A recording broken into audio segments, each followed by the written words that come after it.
Hi everyone, my name is Vanessa and welcome back to my channel. I am super excited to be with you all today. If you don't know, this is a channel where we give you the wisdom and strategy necessary to turn vision into consistent execution. Regardless of the organization that you lead or that you are a part of, this channel has wisdom and strategy that's going to help you to be the leader that you are destined to be. Again, I am super excited about today's video. We are talking about a topic that really excites me because this is one of the greatest leadership lessons that I have learned on my journey of becoming a leader. And that is the danger of passive leadership. Okay, I'm gonna say it again. The danger of passive leadership. One of the interesting things that happens when you look at organizational health is most people, when they think of bad leadership, right, they think of people who are toxic. They think of people who are aggressive, who are mean, who are just terrible, right? That's what immediately comes to mind. But one of the greatest dangers or threats to an organization is not the overly direct leader, is not the leader that talks the most. It's actually the leader that is passive. A passive leader is a threatening leader. And the reason that they're threatening is because they hold a position without yielding or wielding, rather, the responsibility that comes with it. So it's interesting though, because when you think of people who are passive, right, it's not necessarily that they don't care. It's not that they're bad people or anything like that, but it's because they avoid the conversations that are necessary. They avoid making the decisions that need to be made. They avoid taking accountability or even holding others accountable to what needs to happen. And again, they are not taking care of the responsibilities that come with the position that they've been given. And when this happens, right, when there are people in your organization who are passive, then you start to see that problems that could have been solved quickly end up turning into these long-term breakdowns of operational excellence. You start seeing that things that seem small at first are now big issues. You start to lose people. People start leaving, no matter if it's a church, if it's a ministry, a nonprofit, a business, corporation, no matter what it is. If you have a leader in position that is operating from a passive perspective, then you have an organization that needs to be adjusted. You have a leadership structure that needs to be adjusted, because again, people who care deeply about others is great, but if they don't care enough about being a leader, if they do not care enough about the people that they are leading, to have honest conversations, to do what is necessary, to stop being avoidant, then it is going to become a threat to the health and prosperity and freedom of your organization long term, right? So I'm going to break this down for you a little bit, because some of you may be hearing passive leadership and you're like, okay, what does being passive actually means? And I'm excited to talk to you more about that. So when we hear the word passive, one of the things that comes up often is we think that someone that is passive is someone that is quiet, right? Or someone that is maybe has a softer personality. That in itself is not passive leadership. Passive leadership is not necessarily about personality. It's actually more about principles. Okay, so you can be introverted and still be an excellent leader. Now, do you have to talk to people? Of course, absolutely. But you could be an introverted person. You can have a personality that lends you to be more soft-spoken and to be kind and still be effective in your leadership. This is actually one of the most freeing things that I've learned from my leaders. I have the best leaders on the planet, and one of them, as he has helped to develop me and help me to grow and all of that, I would often ask when I would have these interactions with people, and people would be people, do I need to change myself? Like, should I have a stronger tone? Should I be a little bit more, have a little bit more oomph when I talk? Like, what do I need to change? Because I don't know if I'm entirely respected, or I'm not sure if maybe it's my approach, my delivery, how I talk. Do I need to change my personality? Right? I thought maybe I need to just change myself. And he assured me that I did not. And I'm so glad that I have a leader that did not try to turn me into something that I wasn't, because I realize now, as he's taught me, that being soft-spoken, being kind, being respectful, being loving is one of your greatest strengths. It's one of your greatest defenses, right? So when you have to have hard conversations, when you have to have, and they're not even hard, we could talk about that in a moment, but when you have to have conversations of correction or adjustments and things like that, the fact that you're soft-spoken and the fact that you're kind leaves people without excuse. Because a lot of times, what can happen is you can have a leader in position that's aggressive and harsh, right? Maybe they're overly direct, but they do give feedback to their team members that actually needs to be heard. But because the delivery is so poor, because their reputation is one of being aggressive and being overly direct, now when they're giving the feedback that actually needs to be heard, it's not taken seriously. But when you have a person that's soft-spoken or that is kind, and soft-spoken just meaning that their words are graced with love, and grace in itself, then when they give the feedback that's necessary and that needs to be heard, now if that person's upset or they have some sort of reaction, okay, it can't be the person. It's you not wanting to receive the feedback, right?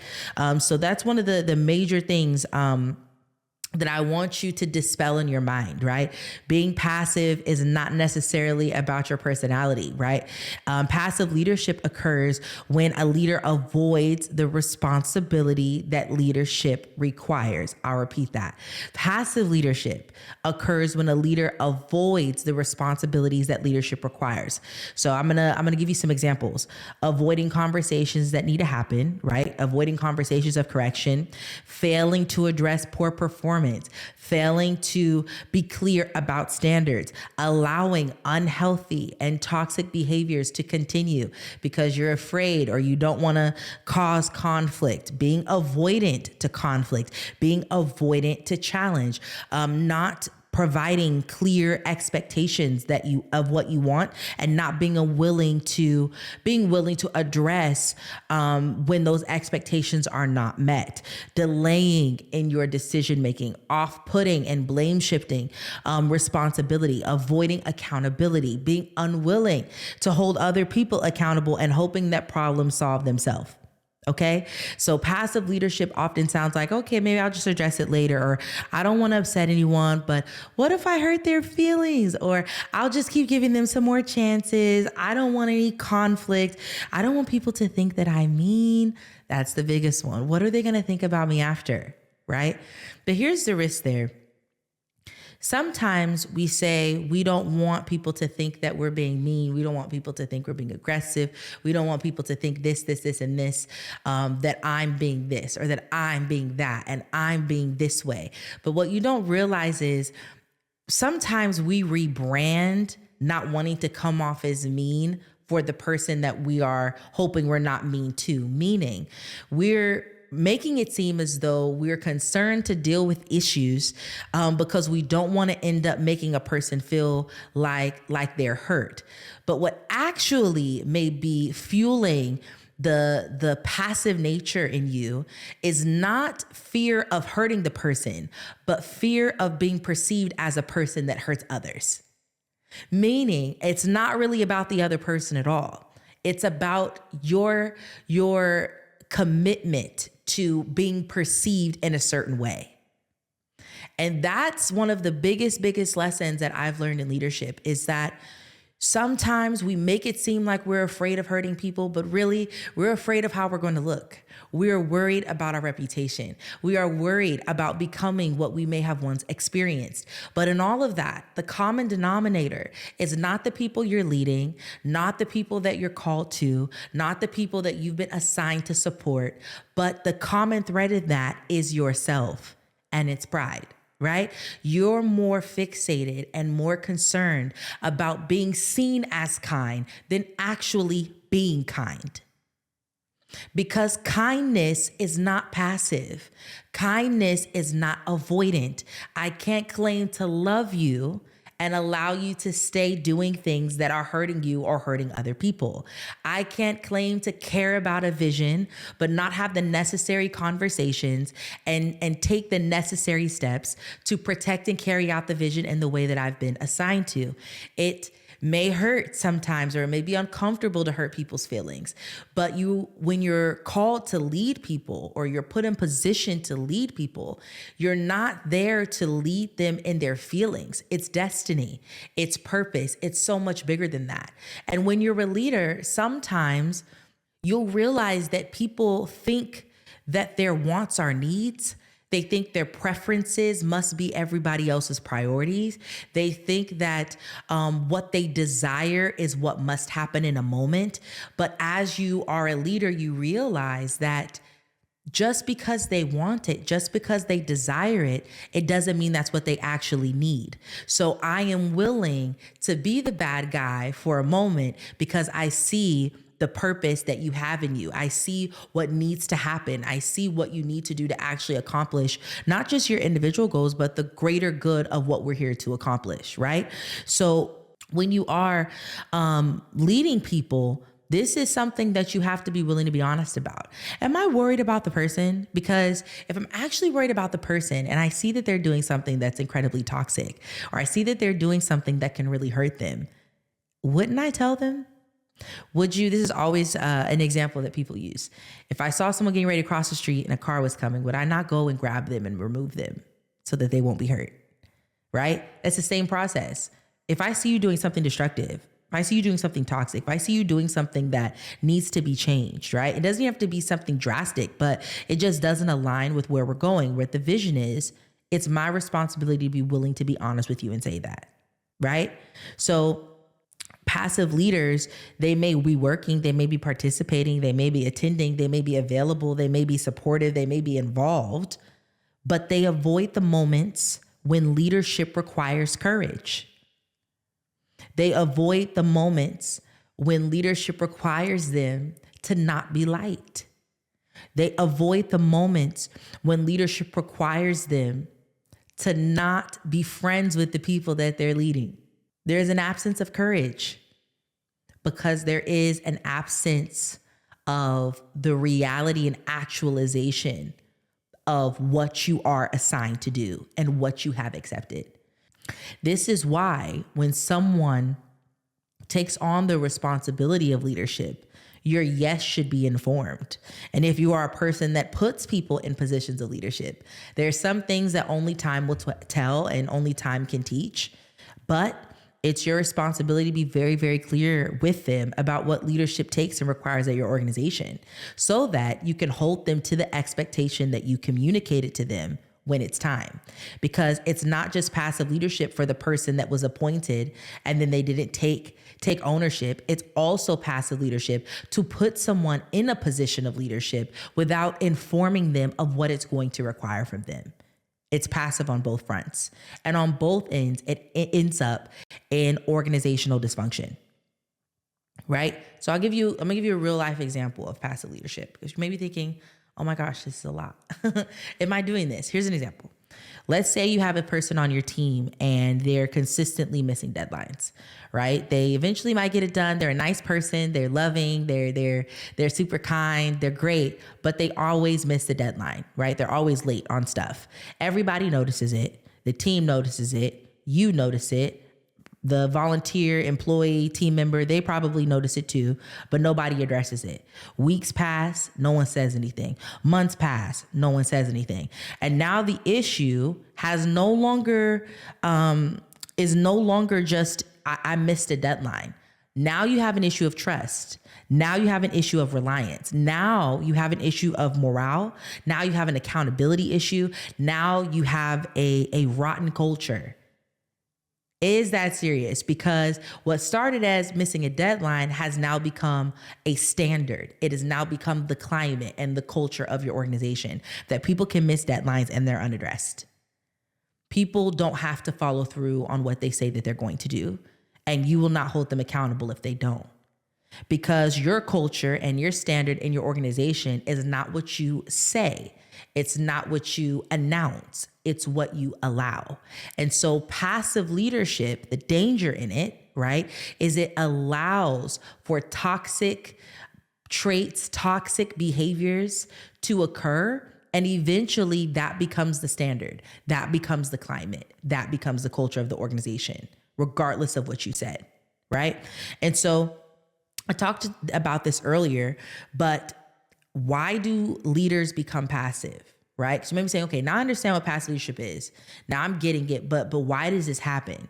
More often than not, it's not because they don't care. It's because of misconceptions, like I talked about earlier, right? You think that being kind means that I have to avoid hard conversations, that your effectiveness as a leader is measured by how often people's feelings are hurt by you or not. Now, I'm not saying that you should just be going around and hurting people and being aggressive and being mean and all of that, but you have to know what kindness actually is, right? Because like I said before, kindness is not passive. Being loving doesn't mean overlooking problems. Being understanding doesn't mean that you negate or lower your standard because you know that someone is having a hard time with it, right? Being a leader requires you to resist avoidance. It requires you to resist your aversion to challenge and confrontation. Being a leader is a confrontational calling. It's a confrontational responsibility. People want for people to like them. People want to be accepted. They fear damaging relationships. They fear confrontation. And a lot of times also they lack confidence, right? They're not sure how to address things. How do I go about it? Am I wrong? What if I say something and I say it the wrong way? And so it causes people to pause. It causes them to delay. And sometimes it's also an inner healing issue as well. A lot of people have very complex upbringings, past environments, past leadership experiences. We've experienced leaders, right, who were aggressive or who were harsh or didn't embody grace and didn't embody love. So instead of finding the balance, we go to the opposite end of the spectrum and just become extremely passive. But you are not a more loving person by being passive or being more passive than the person that was aggressive, right? Both things are wrong and both things are damaging. And I would even argue that being a passive leader sometimes can cause even more damage because it's a stubbornness, it's an unwillingness, it's a disregarding of responsibility that can be harder to spot out because you're not aggressive. Usually passive leaders are very sweet. They're very respectful. They're very warm. They're very outgoing. But in all of that, they still are not doing what leadership requires of them, which can make it harder to spot out if you're a leader that isn't discerning and if you're a leader that focuses more on personality than you do impact in the actual results, right? So both things can cause issues because under the surface, frustration, disappointment, confusion, disengagement, all of these things will happen, right? And so, like I said, the cost here is your culture, is your standard, and ultimately your impact. A lot of the organizations that I'm working with now are mission-led organizations. They've gotten into this because not just because they want to make a certain amount of money and all of that is great, but it's because they believe that their organization is bringing an impact that the world needs to experience. And so if someone is passive in their leadership responsibilities, it means that they are passive with the vision. It means they are passive regarding the impact that your organization is supposed to make. And you as a leader cannot afford to have that in your culture. You can't afford to have that infecting the impact that your vision could have in the world, right? You want to have leaders in position and leaders that have been appointed that will carry out your vision with the same level of care, courage, confidence, and attentiveness that you did when you birthed it, right? So the best thing that you can do to fix this is to realize what kindness actually is, to understand what being a leader actually requires, to be introspective, be willing to look within and find out what is it that I'm actually here to do? What are the actual needs of the people that I am leading? And how can I best position myself to show up for them? And also know who you are. Be confident in who you are. One of the things that I'm learning, even in my own journey of leadership, is the more sure I am of who I am, right?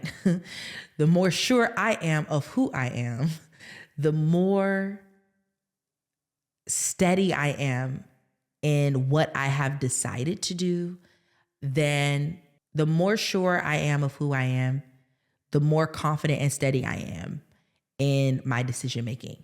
So even if a person doesn't respond well to something that I've said, I'm learning that I'm becoming less likely to go back and question the decision that I made in the first place, but rather be firm and say, you know what?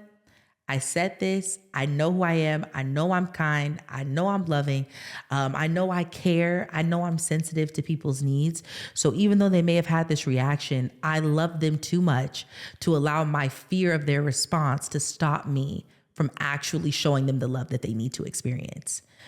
If you are more afraid of someone's response than you are the risk of them staying where they are, or the risk of the vision falling to the wayside because you're unwilling to deal with it, then it shows that there is a gap in your ability to lead people effectively.